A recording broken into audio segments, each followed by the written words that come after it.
My mom loves the Angels, and like no matter what she's doing, she has the game on, and she's usually like working or doing some shit in her room while she's just listening to the game. And I told her, like, while you're watching the games this season, just know I'm somewhere bricked up every time. Every time. Told your mom you were I did not tell my mom I was bricked up, but it's basically what I said.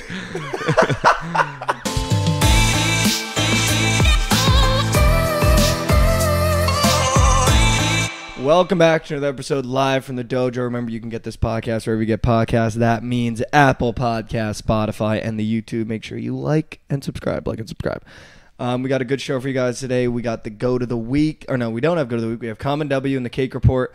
The Milwaukee Bucks have been eliminated from the playoffs. So much crazy shit going on in sports right now. As minus 12 favorites. That's just one of them, but holy shit, what an absolute sell job by the Milwaukee Bucks last night. I mean, Jimmy Butler is him in the playoffs. His points, dude, have been absolute air. I don't know why we're not taking that. But I just don't understand how he does it. Like, I don't understand how he does it. When you look at that Heat roster, once Tyler Hero went down, like, that team shouldn't even be in the playoffs. Dude, they had Caleb Martin and Cody Zeller on the floor with a series on the line. Obviously, dudes fouled out, so they had no choice. But the fact that was Dude, it's absurd. The lineup on the floor at that time is insane. But talk about who's on the lineup on the other side of the floor. Giannis, Drew Holiday, Chris Middleton, Brook Lopez. Like, what, dude? How does he win these games, bro? I don't get it. Like, he's just... playoff Jimmy's a thing. It's got to be a thing. Dude, and Giannis at the free throw line is actually unbelievable to watch. He could have won the series. Yeah. He could have won the game if he hit his free throws. 10 for 23. Yeah. That's a blowout if he makes his free throws. Dude, it was so bad. A blowout. Man. So bad. 10 for 23, dude. In an elimination game at home. He just thinks about it too long at the free throw line. He looks at it, he goes, two dribbles, and then another breath, and then shoots it. By that point, you're already missing it. I mean, it was literally insanity last night. You had the Golden State Warriors going into Sacramento and winning. You had the Knicks going into Cleveland and winning. And you had the Heat going into Milwaukee and winning. And you had the Kraken going into fucking Colorado and winning. Shit makes no sense. I can't bet hockey sides anymore. And you have the Panthers going into Boston. Dude, I can't bet hockey sides. No, I can't. Like, it might be just strictly bet on the series and, like, just enjoy the series. Because trying to bet game to game is so hard right now. I'm just not understanding how the Bruins didn't sweep the Panthers. I mean, I get it. Like, I get the Panthers aren't bad. But if you took the news article clippings before the playoffs, you'd have thought the Bruins were already in the cup. I know. And they had 45 shots last night, and they lose the game. Like, it doesn't make any sense, like, bro. What? It's crazy. Like, Olmark at the end there, I'll never forgive him for that. I mean, he's fucking around behind the net. I knew as soon as he left the net, dude, that shit was over. Kachuk steals it, rips it. But like, what was he doing though? Like watching the clip, I saw. I think it was Chelly quote tweeted because I wasn't watching that game. I was watching the Bucks game because I had the Bucks team total over, which we'll talk about in a little bit. But I wasn't watching that game. Looking at that clip, obviously I'm not a hockey player. I never played it. I would definitely say I'm a casual hockey fan. What was he doing? It was like an awkward sequence where like it felt like he didn't have to. Like I've seen goalies come out of the net a bunch. It didn't feel like he had to come out of the net at that point. No, he didn't. But then once he came out of the net, it just seemed like his brain shut off. Yeah. And then instead of just getting in front of the goal, he like sprawled. Dude, it was so weird. I was like, what are we doing? Yeah, it was a really awkward sequence where the puck was, slid down the ice and he figured that he was going to go and get it, and he turned around and there's two guys right there ready to grab the puck. But it was also like, I feel like when goalies do that, they have an outlet, man. It didn't even look like he had an outlet, man, when he did it. I know. It was just a lot happening at once, and he just fucked up. Dude, but in the playoffs, you can't fuck up in the playoffs. I know. So and the Panthers were just licking their chops, dude. It's just hard to, for real. It's just hard to bet on hockey sides right now. And Fruity was saying, dude, I feel like the league wants these games to go 3-2, even Game 7, because how the fuck are the Kraken doing this to the Avalanche right now? I also feel like hockey is the one sport where it really is that even across the board skill-wise. Yeah. Like in the playoffs, because everybody's a grinder, dude. And like even if you have a Connor McDavid, Like I really do feel like the skill level across hockey is the most even. So when you get to the playoffs and it's like, all right, boys, we got to turn it on. Like the Kraken are going to compete with the Avs every night. Like there's rarely going to be blowouts, I feel. Like you even see it with the Devils and the Rangers. Like the skill gap, even though the Rangers have Patrick Kane, Vladimir Tarasenko, like the skill gap isn't as big as you thought it might be when the Rangers win 5-1, 5-1, and then lose 2 at home. Like the skill gap in hockey, I feel is literally like razor thin between each team. You might have like an all-star, but other than that, the skill gap is so small. And in hockey, I feel like it's very hard to take over as a singular player. Like in basketball, John Morant can take over a game and blow out the Lakers by himself. Well, yeah. I mean, Jimmy Butler can control a game against the Bucks and win it by himself. Nathan McKinnon can't win a hockey game by himself. No, he's only on the ice for so long. Yeah, that's what I'm saying. So, I mean, that's what the Kraken have been doing so well is their slang and term they've been using is like by committee they just have so many gamers. You know, there's not one guy on the Kraken that's like taking over and doing it all. I think they have 14 different guys who have scored a goal this postseason, by far more than anybody else in the postseason. And that's the difference. The Avs have no depth. They lost to Chushkinen or whatever. Lankinen's back, but you know he's been banged up. Makar out for Game 5 was tough, obviously on the defensive side there. yeah. But the Kraken, dude, they could be for real. Dude, I kind of want the Kraken to win. I'm not going to lie. I mean, I feel like this team is just frisky enough to be fun. 100%. I have a future on the Avs, and at this point, like, I'm rooting for the Kraken, man. Yeah. So, like, I kind of want the Kraken to keep going. Like, by committee, that's like a sick. I love when teams do that. yeah, I mean, they're such a team, you know? Like, when the Avs are playing, you're counting on McKinnon, you're counting on Rantanen, you're counting on their top guys. For the Kraken, I mean, you have no idea who's going to fucking score. And I feel like it's the same way with the Oilers and Kings series. I feel as though the Kings are a team, and the Oilers, it's if Draisaitl and McDavid aren't doing something, you're losing that game. And you're going to lose it bad. 100%. Whereas the Kings feel like a team, right? It's Yeah. kind of like that same mentality. And I feel, you know what though, I feel like that's still so underrated in sports. I feel as though in this new era, it's how many superstars can we fit on one roster and then just fill it out with a bunch of like just cheap bums that can just give you minutes. Whereas I feel as though the teams are like the best, dude. And I feel like they win more championships. Like 100%. other than the Warriors, you know, when you got 4 fucking guys that are going to be in the Hall of Fame, not just all-stars, like you're going to win a championship. But they're starting to be more of a team. I feel They've like, had I mean, to. as Once they've, Durant left, they had to become a team. yeah. For sure. But even like the Kings, like they're a team. They don't really have like obviously De'Aaron Fox probably an all-star. Sabonis is very, very good, obviously an all-star. But they're like a team outside of that. You know what I mean? Like I feel as though the Bucks didn't feel like a team this year. I think that's why they got banged out by the Heat, who are the epitome of a team with like a guy. Yeah. With a guy, which I think is important. But the playoffs have been awesome, dude. I mean, it's been like an unreal. It kind of like took a turn. At first, it was like kind of boring. Like really boring. But the last 2 games have been electric, and really every series. Well, because now we're getting to elimination games. Yeah. Which I think is like the best part. Because So now you're getting down to like, oh shit, we might go home. Yeah. We got Lakers, Grizzlies, that's tied. Mm-hmm. The Knicks are moving on. Sixers are moving on. Celtics. Honestly, I hope the Hawks tie this series up and go to Game 7. Which, obviously, this is going to come out the day after that game comes on. But how do you not take the Hawks +7 at home? You know what I'm saying? That spread is so big, and we just saw a +12 cover last night with The Heat and Bucks. with the Heat and Bucks. And then we saw wasn't there another like +11 the night before that covered? The Clippers covered +11. Yeah. Like, how do you not just take +7 for the Hawks at home in a game like this? Well, the trend, dude, this is why we're seeing such huge spreads and massive upsets. The trend that was going on where the team that covers wins outright, it's like 42-7 or some shit. That's an absurd stat. It's absurd.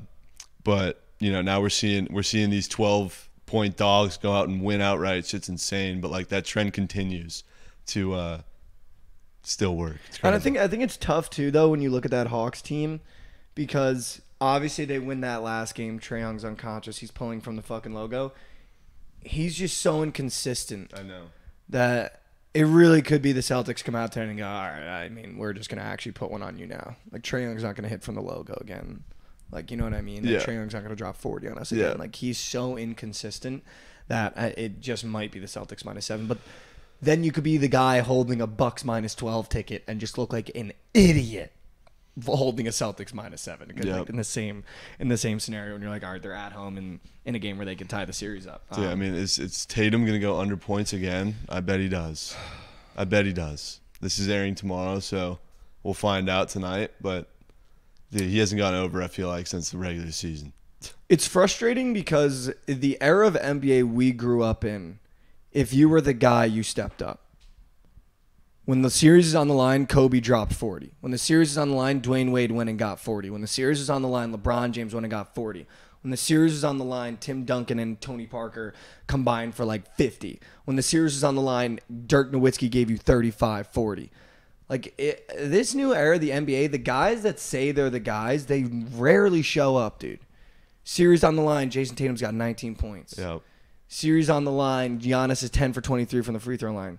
Series on the line, fucking, you got Devin Booker dropping 20 last year. Like, the guys that say they're the guys this year, it's so weird comparing it to the era we grew up in. Because if you were the guy, you thought you showed up.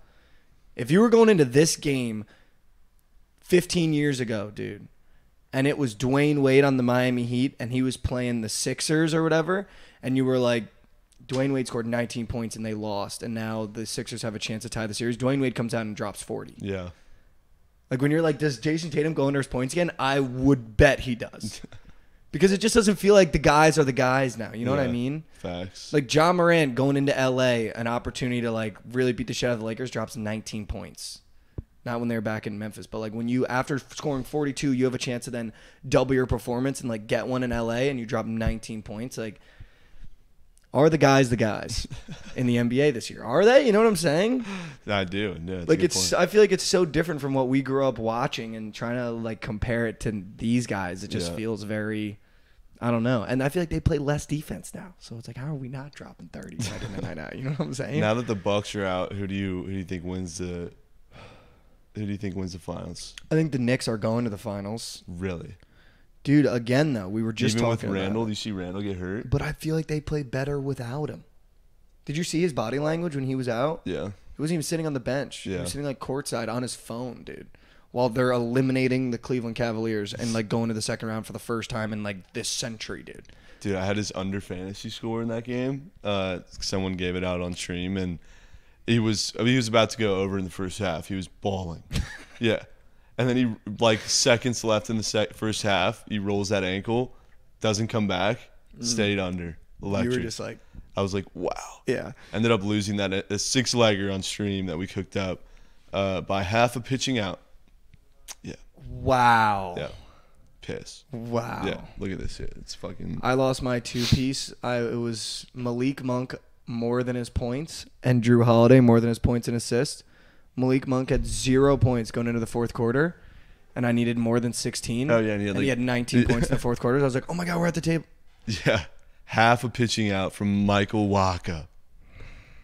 Dude, I've been changing things up on stream. The greenest gob was fucking Juan Soto. Dude, Juan Soto unders against lefties. We did it back-to-back nights. He deadass struck out like 6 times in the last 2 games. Oh my God, Luis Medina got his fucking tits blown off. That's the A's pitcher. He gave up some gags. And then Shohei late night nuke for the goat. Well, needed that.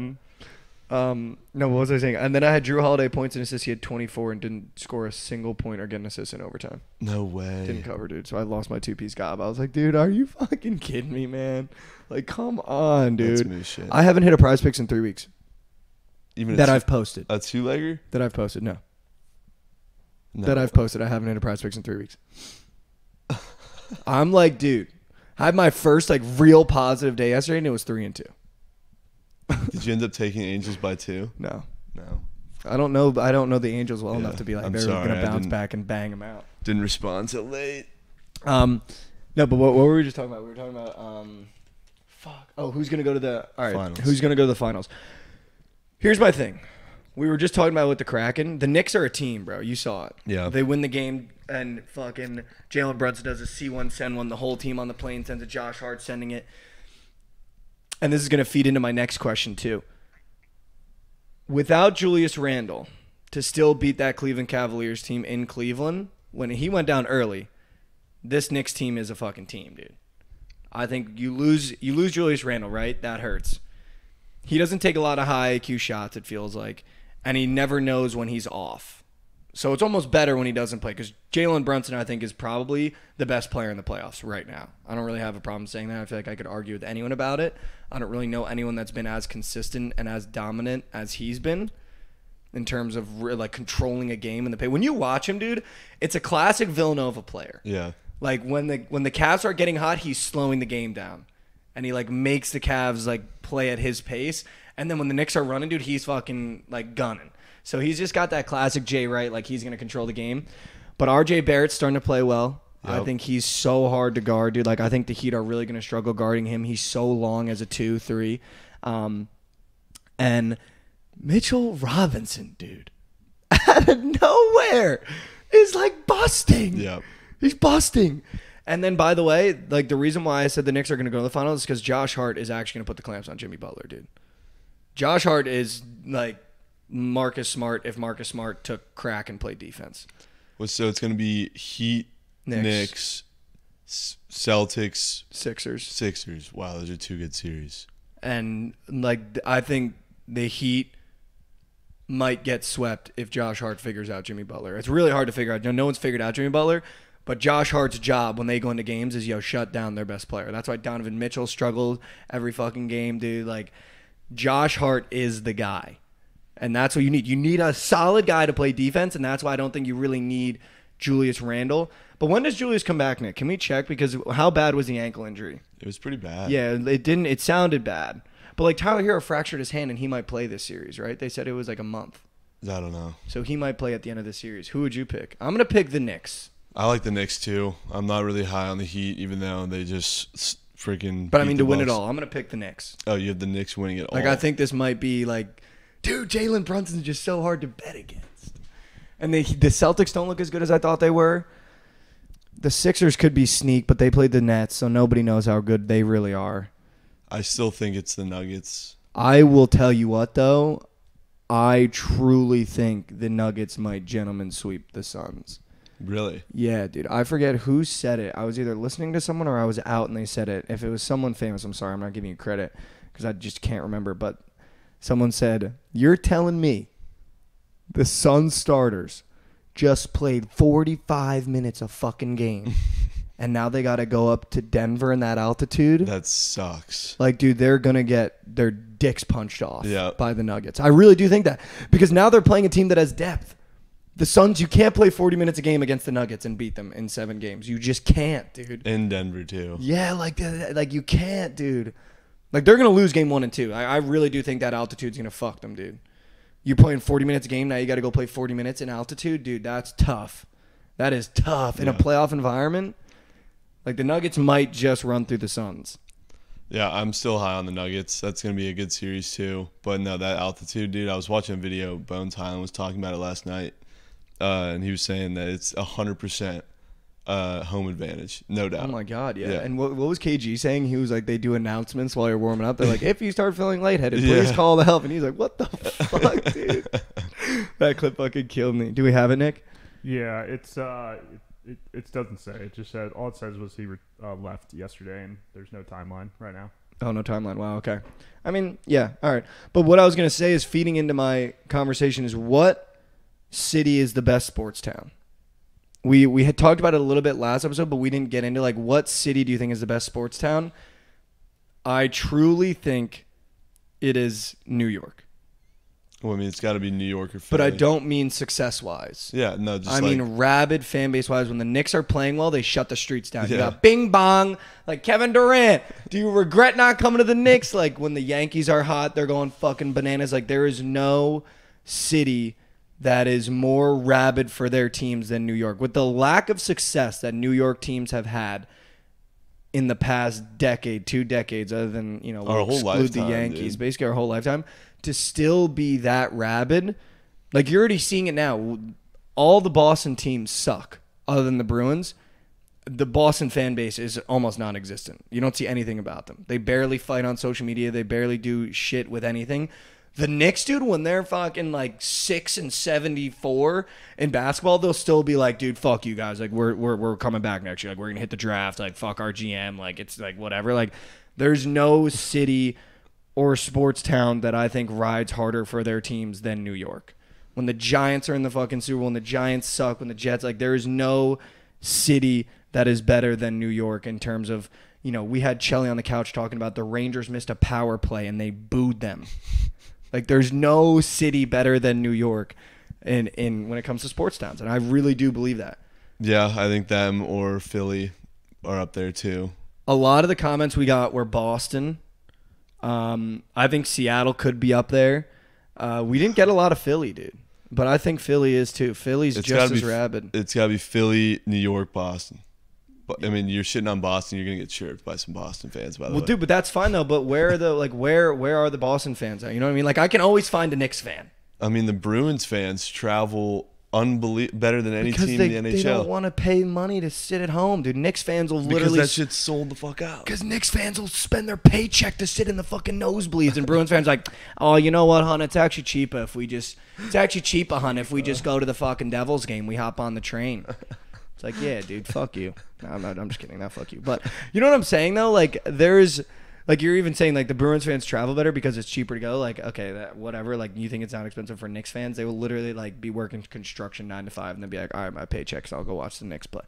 Like, there's just... But I think the success comes into it, too. Like, Boston has had so much success now that, like, it's tough for them. Like, Patriots fans, what are they doing now? Yeah. Like, what are they doing now? I don't know, dude. Like, I don't know. Rooting for the Bruins. You know what I mean? Like, even when the Giants suck, they're, like, still loud. Like, I feel like you don't see anything about Patriots fans. Like, still trying to talk shit, being like, oh, fuck Aaron Rodgers. Like, still are. Like, Dave Portnoy is probably the last one that's, like, still doing, like, meme rankings, like Mac Jones above Aaron Rodgers. Like, but every Patriots fan is kind of like, oh, fucking, the Pats suck this year. You know? You know what I'm saying? Like, the Knicks, even when the Giants, like, come into a year or the Jets come into a year, like, I'm still like, yeah, we're going to win our division. I feel like it goes in, like, ranges, too, though. Like, New York is definitely number one, and Philly's definitely number two. You know, some one of those orders, but I think a lot of the, like, if you go, like, back to, like, teams and, like, eras, like, Detroit Pistons era, like... But it's easy to be a great sports town when you're winning. Yeah, but I think... It's so easy. They're just, like, some of those, like legendary teams, like Dodgers and, you know, Giants fans, but, like... No, LA fans like, LA fans suck, but, like, Dodgers fans, like, in the bleachers, like, diehard Dodgers fans, like, you know, but the rest of their team, Lakers and Rams, they're fair weather, so... LA fans don't exist, I'm convinced. For sure. They just don't exist. West Coast in general really just doesn't have good fans. If I'm a professional and I'm playing an LA team, I'm not scared playing away from home. Really? No. In crypto, Staples? Dude, couldn't be less scared.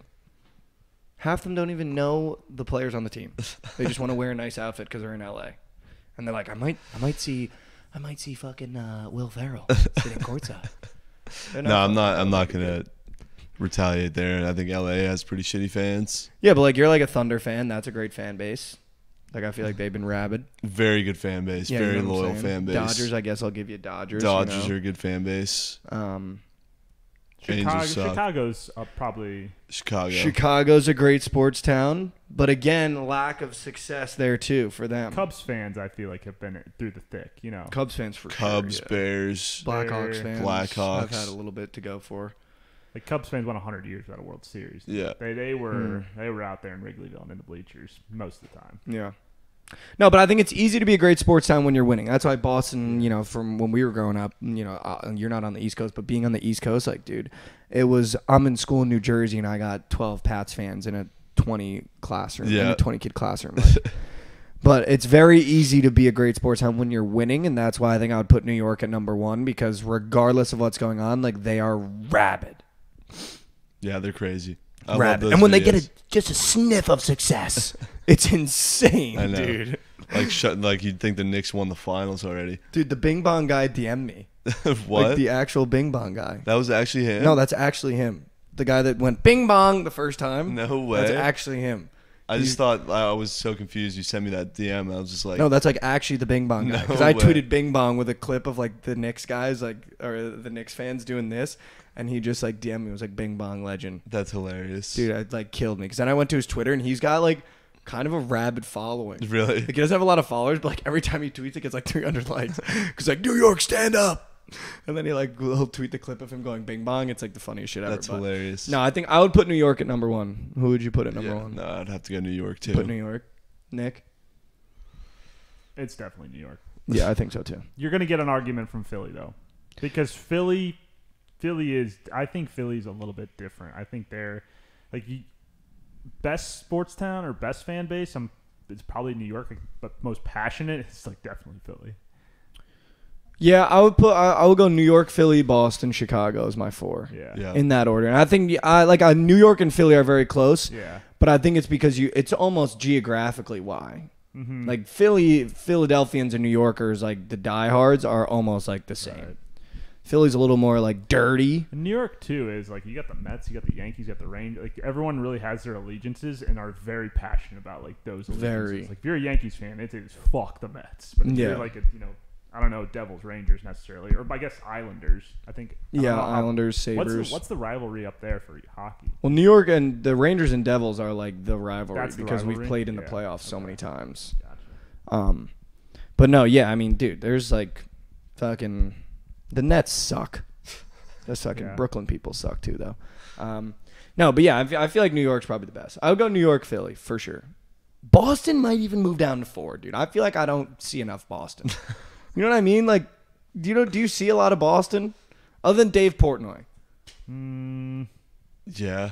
I mean, I just feel like with the Red Sox and the success that they've had, But now they suck. But they went on a long run of no success, and then they won the World Series in 2004 and were pretty passionate. And then obviously, unfortunately, Boston's only passionate when they're winning. That's my point, though.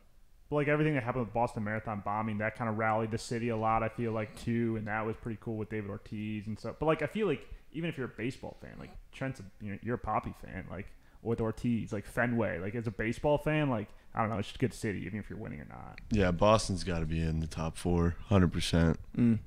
All right. Well, I don't hate Boston. I mean, I went to school like literally 2 hours away from Boston, so probably gonna get a lot of hate for that one. So much hate. All right, let's do the common W and the cake report.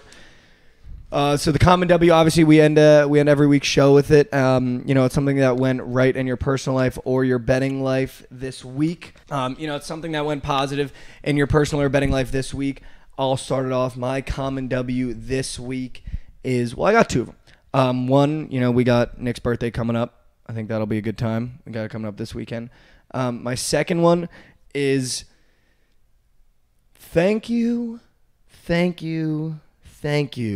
to the New York Knicks, because they have really helped me stay, and I'm not even going to say the green, stay even this entire series, because I've bet on the Knicks almost every game, and they won 4-1. So huge. Thanks, Knicks. That's a dub. Love Huge. to see it. Common W. So far, I've lost like 10 pounds already. Dude, let's fucking go, dude. W. Hell yeah, let's go. Damn. Fuck yeah. It was time. Dude. Feels fuck good. Yeah, dude. Feels good. Dude, fuck yeah. Still working on it. We're moving. Let's go, dude. That's awesome. Nick? Common W, birthday this weekend should be a fun. Yeah, like you mentioned, we got a lot planned. Do a little brunch, do a little bowling, do a little happy hour, do a little late night drinking, do a little golf on Sunday. Should be a good time. Looking forward to the golf on Sunday. All right, we'll move to the cake report. Something that necessarily didn't go right in your personal life or didn't go as you wanted in your betting life. Cake report, I'll start it off. My cake report.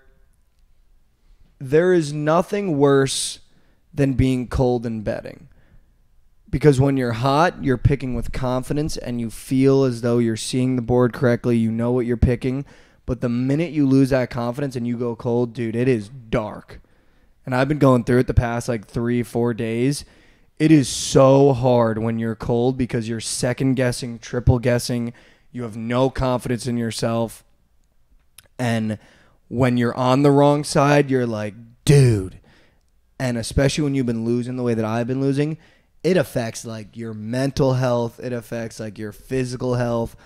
It like affects the way you react in your personal life. Like I was hanging out with some guys on Monday when I like almost full faded, and it's like, you know, I'm just sitting there in silence, or I got like an attitude. Like there is just nothing worse than when you go cold in betting, especially like when we do and we like post and you like post something and like the first comment is like full fade. Like fucking dude, it sucks. That'd be my kick report for this week, because this week has been pretty rough. Like Monday and Tuesday were some of my worst betting days I think of the year. Yeah, you're not wrong there. It definitely fucking sucks.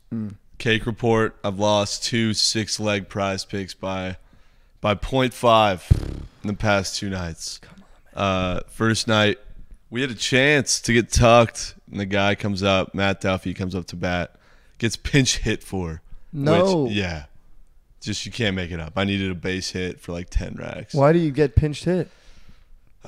Matchup on pitcher, I guess. Yeah. So I was saddling up, getting excited for this at bat, locking in, just to get the notification that he's not even up to bat. Yeah, that was pissed. And then last night, Michael Wacha over pitching outs did not make it past 15.5, and he finished with 15. Yeah. But, I mean, we're getting surgical on the surgical stream, so shit's working. I've just been trusting sell jobs. You know, I don't care who gave it out. If they came on and they gave it confidently, I'm going to put it in the Grems. And it's been working. Doesn't care how gross the prop is. It could be Austin Reeves free throws. It could be Juan Soto under fantasy score. You just got to trust. Sharp. Nick, kick report? Yeah, cake report is we have to unfortunately go back to the St. Louis Cardinals. I think our season is over. Yeah, you guys suck. Wait, why'd you send your rookie of the year candidate? There's a lot of things going on right now. They sent the rookie of the year. Basically in MLB, how it works is they have options. So they have options to use for the rookie. They're just trying to get other people other playing time. You know, switch things up. They skipped batting practice yesterday and had a late start to the stadium, and they lost 7-3. So clearly that didn't work. Nobody knows what our manager is doing. Our GM has not gone out and got any pitching. The fan base is pissed, and it is the worst start since 1974. So, but why send the rookie down? Like, why not just keep him in the lineup and let him fucking the keep manager's busting? Reasoning was that he's hit too many ground balls and he needs to hit the ball harder and more home runs, and he has the possibility to do that, but they're not going to give him enough playing time with the big club because he's hitting too many ground balls. And he needs to work on his outfielding, apparently. But he's making contact. That's what you better than him. Dude, they've been a pick-em against the Giants like every game this series, and I'm like, dude, one time they got to tuck the kids in late night because they're playing at like 9 p.m. every night. They've lost every fucking game. Yeah, it's bad. It's not good. 4-0, 5-4. They lost. The bullpen blew it again. 7-3 yesterday. Only offense was 2 Paul Goldschmidt solo dolos, and then the bullpen shit the bed again. So the bullpen is just might be one of the worst bullpens I've ever watched in baseball. Like they are just. Have you watched the Chicago White Sox? Because they might be just as bad. Dude, the White Sox yesterday struck out a combined 17 times. Isn't there only like 25 outs? 27 outs. So 10 guys who came up to bat did not strike out. Though I saw a stat though, without Tim Anderson, their like record is atrocious. Like seriously, it's like atrocious. With Tim Anderson, it's like 120 and something. Without Tim Anderson, it's like well below 500. He's been hurt. They let Kikuchi dice him up, bro. I was about to say, like, how do you get shut out by Kikuchi? They have a lot of good guys too. They have plenty. I know. Well, Moncado and Tim Anderson have been out though, and that's like 2 very good guys. Yeah. So that is tough when you got fucking Abreu and fucking what's the other guy? Luis Robert. Yeah, Luis. I will say the Angels are starting to heat up. Dude, you lost Ohtani 3 games ago, dude. We need Ohtani. I'll trade every single player. Dude, I will do anything, bro. Can you just give him the world in the bag? Oh my god, wait, can we talk about your mom texting you bang whenever Ohtani is over? That was like the sickest shit ever, dude. I was like, damn, like that's actually so funny because I'm sure your family are like Angels fans. Yeah, my mom loves the Angels, and like no matter what she's doing, she has the game on, and she's usually like working or doing some shit in her room while she's just listening to the game. And I told her like, while you're watching the games this season, just know I'm somewhere bricked up every time. Every time. told your mom you were I did bricked not up. tell my mom I was bricked up, but it's basically what I said. You Just wouldn't know, even- just know every time Shohei hits a nuke, I really, really need it, and I'm gonna be freaking out every time he does. So every time he does now, she just goes bang. I love that she sends you bang too. That's like such like a like your community Yeah. type thing. Like the bangs in the Discord, that like murdered me, dude. When you posted a little screenshot, and your mom bang with like 70 exclamation points, and then you're just like, let's go. I had a weird feeling last night. I was just sitting on the couch watching the Avs game, but I saw Ohtani was coming up to bat. And every time he comes up to bat, I go to the score app to wait for a triple digit Exit velo. And I'm sitting there and I'm like, 112, 112, leave the yard. And then, boop, 3 runs pop up. Splooge. Bang! And then you get the text from your mom. Bang! It's just like the ultimate like triple. Like, oh, let's go. That's fucking awesome, dude. No, I love that shit. All right, well, this has been another episode. We got Monday coming up. I don't think we can do a sneak new because I don't think they have the lines up on PrizePicks for the Friday games. But we can talk about the Friday games a little bit. Actually, let's do that for like 5 minutes, and then we'll wrap here. All right, so Friday we have a chance for the Warriors to end the series in Golden State, and we have a chance for the Lakers to end the series in LA. I am going to take both the Lakers and the Kings. Lakers and Kings. Yes. I might go Lakers money line, Kings +7. I don't think the Kings get blown out in an elimination game. I like it. I'm probably going to be on the same side. That's what I would do in those games. And then let's talk about the Friday a little bit for the NHL because you're pretty good at that stuff. Wow. We got a chance for Carolina to send the Islanders home in New York. We've got a chance for Boston to send the Panthers home on the road. So 3 road games to end the series, and then 1 home game to end the series, and it's the Kraken are at home. Dude, I'm taking the Kraken. Dude, I'm taking the fucking I want the Kraken Kraken to win plus that chicken. game so I'm bad. taking the plus chicken Kraken on Friday, dude, and I won't hear anything about it. I'm doing it. The I'm Bruins- tired of taking fucking favorites, dude, and losing my ass. I am now, you know what, right now, I just decided I'm going to stop being scared of the plus sign. Because I knew the Knicks were going to win last night. I literally tweeted at Donovan Mitchell and said the series was going to end well before the game started, and I still took +5. I'm not scared of the plus sign anymore. I'm taking the plus chicken Kraken. I'm taking the plus chicken Panthers, and I'm taking the plus chicken Stars. Those are my NHL picks for Friday. The Bruins have been playing a lot better on the road, which scares me to take the Panthers. I'm just so over it. Like, I want new opponents. Boston at -178. Sus. Give me the plus chicken Panthers. Yeah, like seriously, bro. I wouldn't say any bet's crazy at this fucking point, dude. Like, for God's sakes, the Kraken are about to knock out the Avs. Shit's insane, dude. I kind of want them to. I'm not gonna lie. I do too. I mean, Stars. I think the Stars are just way better than the Wild. Panthers, Bruins again. I think the Bruins close it out, but who fucking knows? Islanders, Canes. I would love to see the Islanders take that to Game 7. But I'll tell you why I'm going to take those plus chickens. It's because I feel like I'm so bad right now that I would go, dude, I can get the Bruins at -178. That's safe. Dude, the Wild are a favorite at home. That's got to be safe. Colorado's only -160. Fuck it. I'm taking all plus chicken in those games. And you're probably the Kraken eliminate the Avs, the Stars eliminate the Wild, and the Panthers tie the series. We go Game 7 in Boston.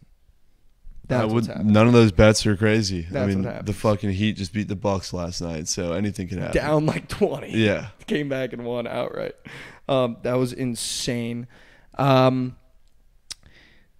Kings, Warriors, Grizzlies. Yeah, I mean, that's it. Those are the games we have for Friday. So hopefully, we get some good games going on there.